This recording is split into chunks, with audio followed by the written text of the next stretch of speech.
When I decided to take that trip to visit a friend in a small town far away, I had no idea that the road itself had a story to tell me. I left that afternoon already tired, with the sky growing heavy and gray. It was a secondary road, rarely used, winding through hills and thick forests. The moon hadn't risen yet, and only the weak beam of my headlights cut through the growing darkness. As I drove on, silence became my only company.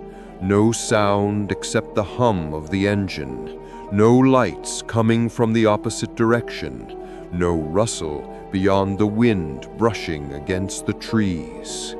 It felt as though I was alone in a tunnel of night that stretched infinitely forward.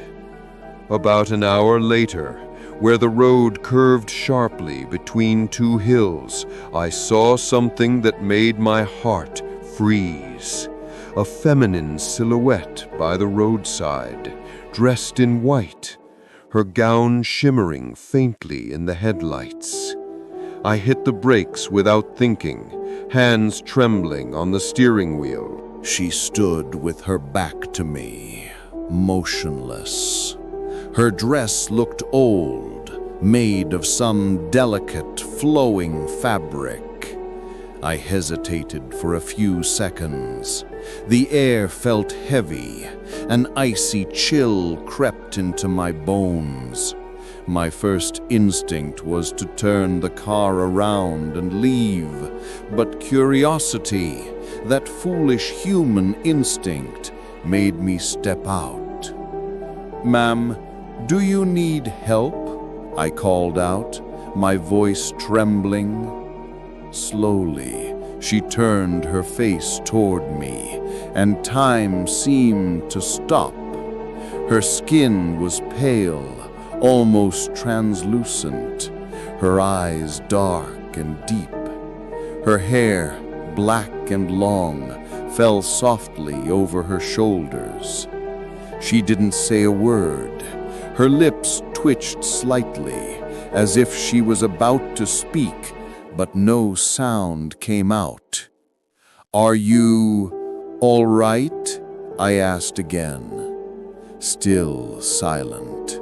Her gaze didn't meet mine. Instead, she seemed to be staring at something behind me, far away. Then came a sudden gust of cold air, so sharp it made me shiver. And in that moment, she moved, one single step forward. My instinct screamed. I backed away, turned, ran to the car, slammed the door shut. I looked in the rearview mirror. She was still there, standing on the roadside, staring at me. But a second later, there was nothing, just darkness. Breathing heavily, I hit the gas and kept driving. I didn't dare look back again. I just focused on the road ahead, hands gripping the wheel like my life depended on it. For miles I tried to convince myself it had been a trick of the light, exhaustion maybe, a reflection, a hallucination. But deep inside, I knew what I saw. And worse, I could feel it. At a small roadside gas station, I stopped for water and to calm myself down. The bathroom mirror reflected my pale, uneasy face. I didn't look like myself. There was a heaviness in my chest, as though something invisible lingered nearby. When I got back into the car and turned the key, I froze. In the rearview mirror, a faint, misty blur of white. I blinked hard. The blur was gone. Then I looked at the side mirror, and there she was, standing on the shoulder of the road again, the woman in white, watching silently as if she had never left. My heart pounded so hard it hurt. I pressed the accelerator, but my foot felt heavy, like something was holding it down. I blinked once more. She was gone again. The world outside was nothing but blackness. The forest seemed to breathe with me, slow, heavy, watching. I drove faster, too afraid to think, my mind a fog of disbelief and fear.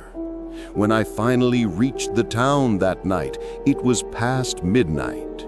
The streets were poorly lit, old street lamps flickering like dying fireflies.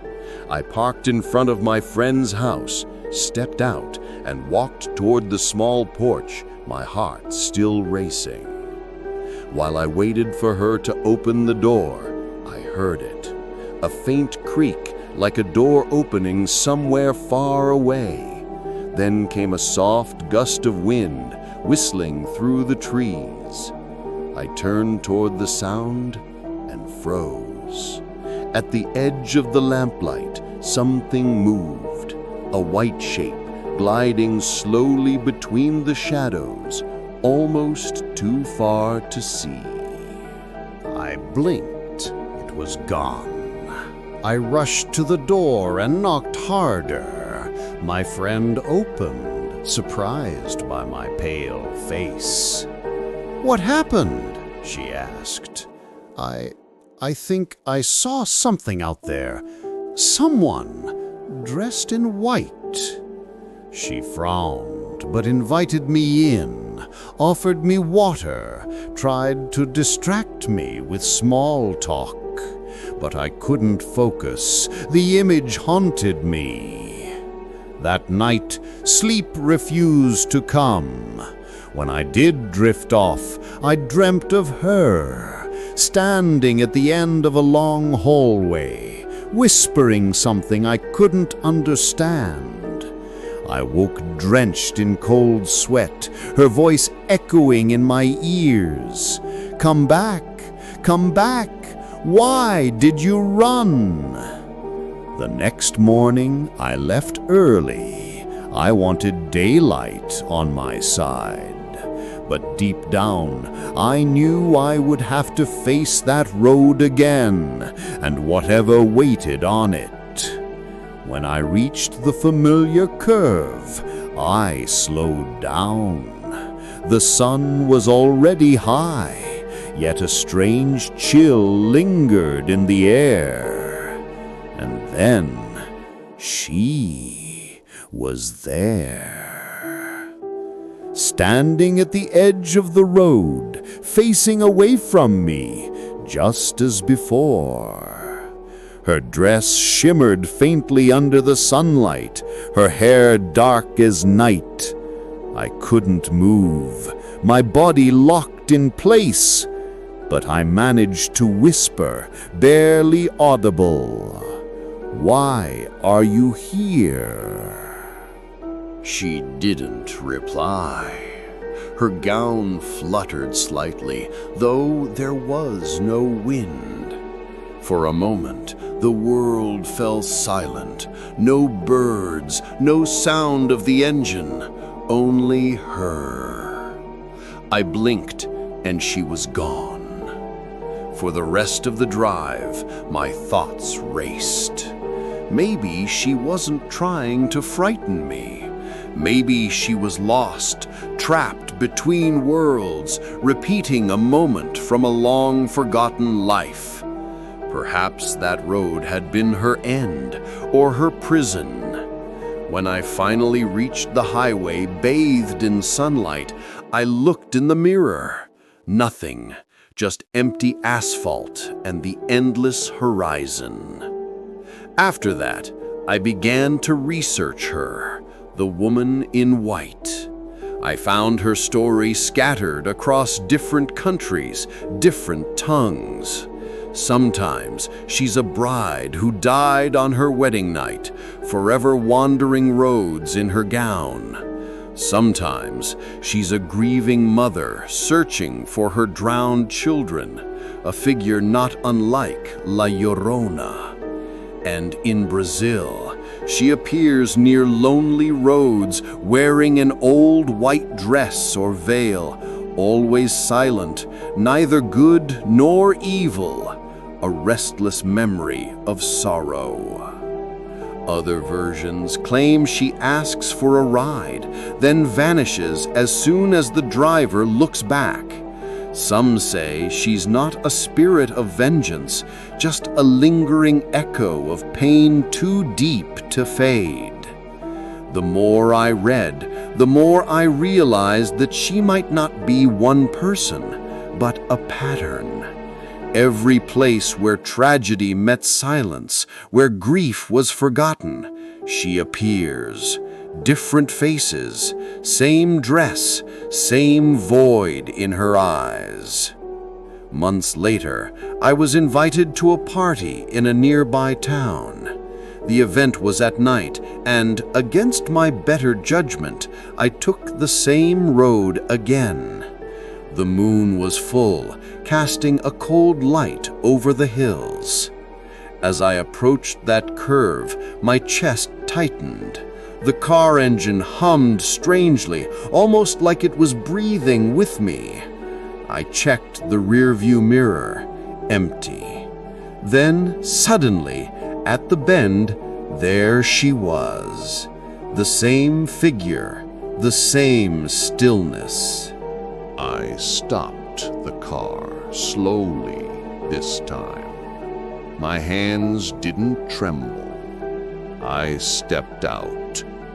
Each step toward her felt like walking into another world.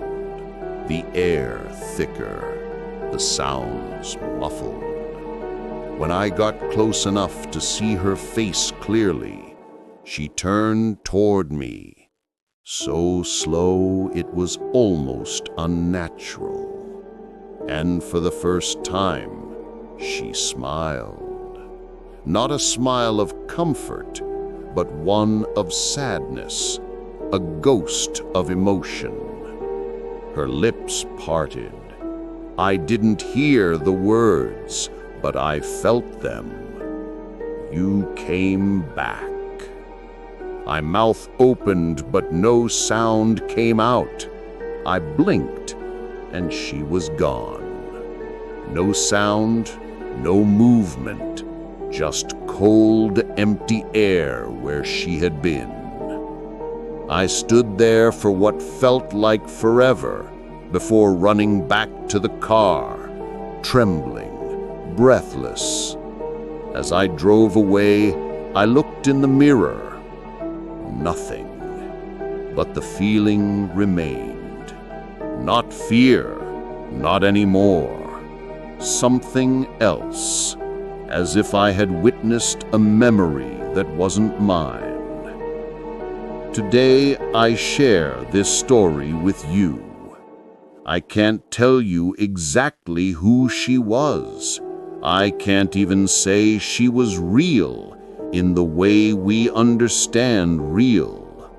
But I saw her, I felt her, and I know she saw me. She never chased me, never harmed me. She just appeared, as if to remind me that the line between this world and the next is thinner than we think. Maybe the woman in white isn't a ghost at all. Maybe she's a reflection, a mirror of sorrow, loss, regret, emotions that refuse to die. Maybe every lonely road, every forgotten place has its own version of her. Perhaps someday you'll see her too, standing quietly on the shoulder of a dark road, illuminated by your headlights for just a moment. And when that happens, you'll understand what I mean when I say, some stories aren't meant to be explained. They're meant to be felt. And the woman in white, she's one of them. Because some secrets are best left in the dark.